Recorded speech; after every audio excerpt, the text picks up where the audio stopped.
Chez Nautile Livreur d'Histoire, on aime les livres qui nous permettent de nous installer en famille, de discuter, de parler ensemble, d'imaginer ensemble et peut-être de se souvenir. La transmission familiale, c'est l'un des grands axes formidables que nous procurent ces livres pour enfants. J'ai un livre merveilleux à vous proposer qui s'appelle 31 boîtes, c'est sorti chez La Partie Éditeur. C'est un livre de Cécile Boyer.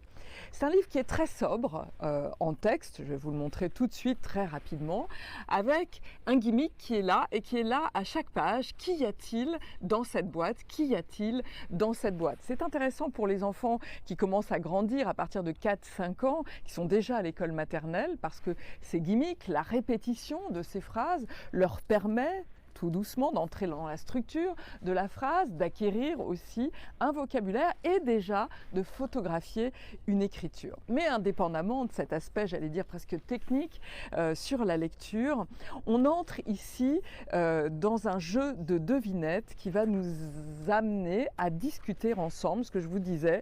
Voilà, qu'y a-t-il dans cette boîte? On commence avec une boîte très simple, bleue. On en profite pour jouer avec les couleurs. Et cette boîte, à quoi te fait-elle penser? Nous sommes dans le domaine de l'enfant avec une boîte de pinceaux et une boîte de couleurs. C'est le moment, effectivement, de présenter ces objets qui sont liés à son univers, d'évoquer ses dessins. Vous pouvez aller chaque fois un petit peu plus loin que la proposition qui vous est faite. Dans les boîtes, il y a beaucoup de choses. Il y a du mystère, il y a du secret et parfois aussi il peut y avoir du danger.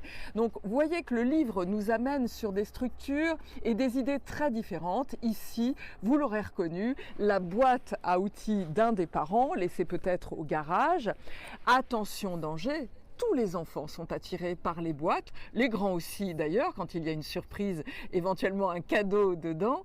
Et là, c'est le moment d'insister sur cette notion de prudence nécessaire. Partir à l'aventure, c'est bien, découvrir, c'est bien, mais toujours quand même avec prudence, toujours se méfier. Et on en profite pour entrer dans le vocabulaire qui est présent ici, que ce soit pour le marteau, que ce soit pour la scie, les boulons ou autre. Et progressivement, parce qu'il y a une progression dans ce livre, on va rentrer dans la malle au voyage, l'idée d'évoquer les vacances, ce que vous avez passé en tant qu'adulte, les bons souvenirs que vous avez eus, peut-être la malle au trésor que vous avez retrouvé chez vos grands-parents. Et tout doucement, le livre évolue parce qu'on va amener l'enfant à s'interroger sans lui donner sa réponse et à être concentré sur certains détails. C'est le cas de cette boîte. À quoi vous fait penser cette boîte? Un colis? Un colis qui voyage, vous repérez tout de suite l'avion qui est le sticker collé sur ce colis. Et là, c'est à l'enfant de pouvoir raconter. Et peut-être que dans une des boîtes, il va retrouver un livre de Nautile, le livreur d'histoire, peut-être même celui-ci, c'est un excellent livre, profitez-en, installez-vous, 3 ans, 5 ans et même 7 ans, ça s'appelle 31 boîtes, c'est sorti chez La Partie, un livre de Cécile Boyer que je vous recommande.